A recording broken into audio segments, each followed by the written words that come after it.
watching Clarion's very own TV5 News Live.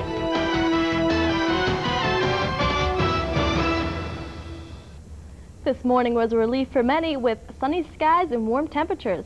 Many of us have all but forgotten last night's thunderstorms.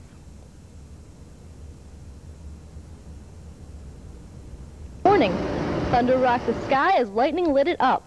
But that's not all Clarion had to contend with. A flood watch was in effect for Clarion County until 11 p.m. last night. Fortunately, all that has passed, and temperatures are at the highest they have been so far this year.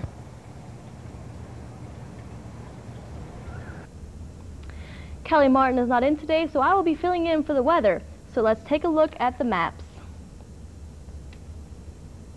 The satellite map for today is showing that the skies are basically clear over Pennsylvania.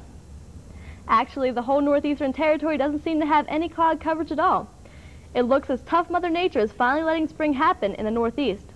We'll go to the current front map to see if Mother Nature is still on our side. The current surface map is indicating that there is very little activity going on across the United States. It shows that just about everyone is enjoying clear skies like we here in Clarion. The strong winds from the ocean is letting Pennsylvania enjoy the long overdue spring weather. There's a little wind action going on in the Midwest, but hopefully it'll stay there. Now we will look at tomorrow's front map.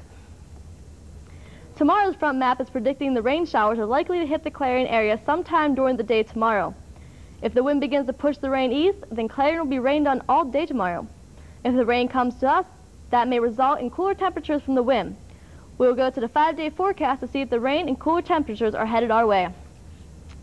For tomorrow, high 80, low 56, p.m. thunder showers. Thursday, high 85, low 22, partly cloudy. Friday, high 81, low 43, scattered thunder showers. Saturday, high 68, low 35, mostly cloudy. And Sunday, high 58, low 31, showers. So it looks like we may be getting rain tomorrow. Well, how about that storm last night? That was very intense. I heard your dog was scared, or? Yes, hid under the coffee table all night. But what are you going to do? Well, and it's getting cooler again this weekend. Right. It's so odd. Well, that's typical here. It's odd. No, I think it's odd. We need to be back in Florida. All right, yeah, that's right. We've both been in Florida in the last month, and we want to go back.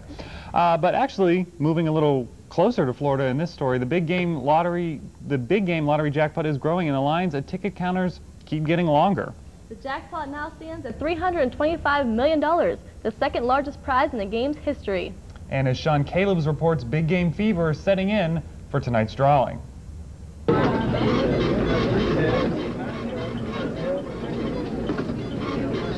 We're at Pilots, a service station truck stop on the border of Georgia and South Carolina, and what you're seeing is pretty much the story of the day. Scores of people waiting patiently in line for their chance of plunking down their money and the possibility of winning $325 million.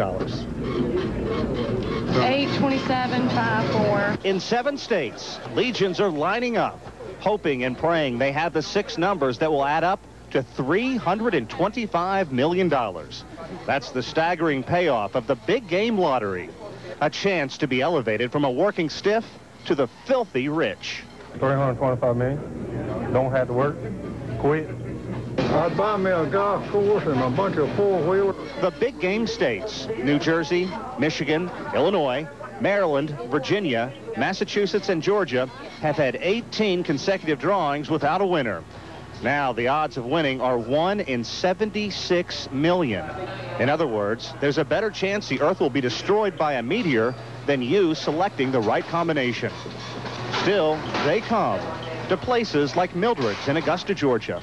We even have people that drive up out in the parking lot and be in a hearse and have a body in the back to come in and play. We've heard horror stories about people who stumbled into a fortune after years of scraping together a living.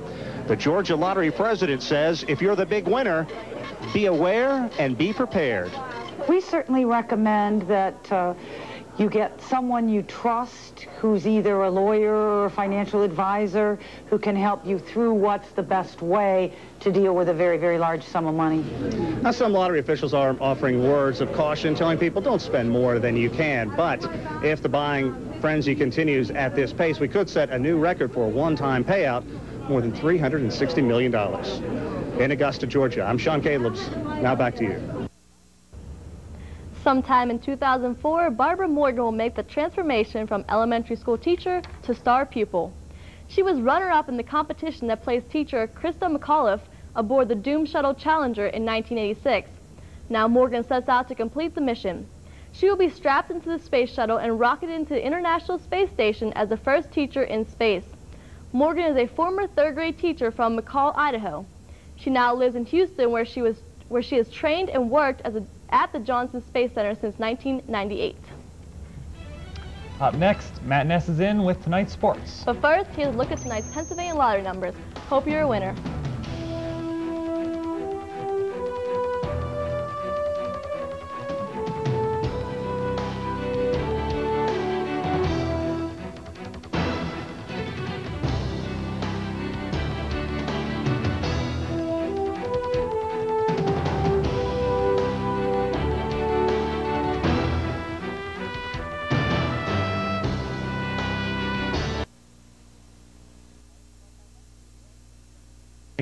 Pirates above 500. They are for the first time in 3 years. They're 7-5. They're going to go into Milwaukee tonight, hoping to go 8-5. So far, it's been a pretty good year for Lloyd McClendon and the Bucks, but it's only going to last all season. It's only 12 games. I mean, Right. There's 162 in a season. That's one of the many questions a lot of people are asking about the Pirates this year, but really only time will tell. And hey, 7-5 is a lot better than last year when they were 3-8. Well, I'm not going to hold my breath. Yeah. Don't buy the World Series That's ticket. right. All right, the Pittsburgh Pirates take to the field tonight in Milwaukee. Game 2 of their 3-game series against the Brewers at sophomore Miller Park. Southpaw Jimmy Anderson takes the hill for the Bucks tonight after Kip Wells held the Brewers to 1 run over 6 innings last night. The Pirates are looking for their 3rd series win this year and an opportunity to go 8-5. Despite Tiger Woods' 3rd Green Jacket win at Augusta National this past weekend, the 68 Masters television ratings weren't par. CBS's coverage of Sunday's final round attracted an 11.5 rating, down 14% from the 13.3 last year. It was, however, the 5th highest rating in 46 years of coverage for the network. Oh, today's deadline day for NFL free agents to jump ship, but Pittsburgh linebacker Joey Porter will remain in Pittsburgh waters. The Steelers have given Porter, along with starting defensive end Aaron Smith and running back Amos Zaraway, 1-year, $1.2 million contract offers. None of the other 31 teams in the league were willing to part with a first-round pick to compensate Steelers for signing one of the 3. In other NFL news, how much is being the first pick in the NFL draft worth? Well, just ask David Carr, the man the Houston Texans say they will select Saturday as the first player taken in the 2002 NFL draft. Carr and Texans have agreed to a 7-year, $60 million contract that will pay him an $11 million signing bonus. The contract ensures that Carr will be paid roughly $17 million over the next 3 years. That's all for the Tuesday Sports Report. I'm Matt Ness. Now back over to Kelly and Mark. Thanks, Matt. Thank you, Matt. That's all for the news tonight. Join us tomorrow night at 7 with Jackie Nealon and Pat Grace. And one correction to a story brought to you earlier, the Greek Sing is Saturday at 3 p.m., not 8 p.m. So go out and see that. Coming up next, feedback with Mark Despotakis. Tonight's show is a blast from the past, a look back at Mark's interview with jazz vocalist Ann Hampton Calloway. The show is from October of 2000. Definitely one of your best. And perhaps my favorite show, so I'm glad we're showing that. For everyone here at TV5, I'm Mark Despotakis. And I'm Kelly Esno. Have a good night.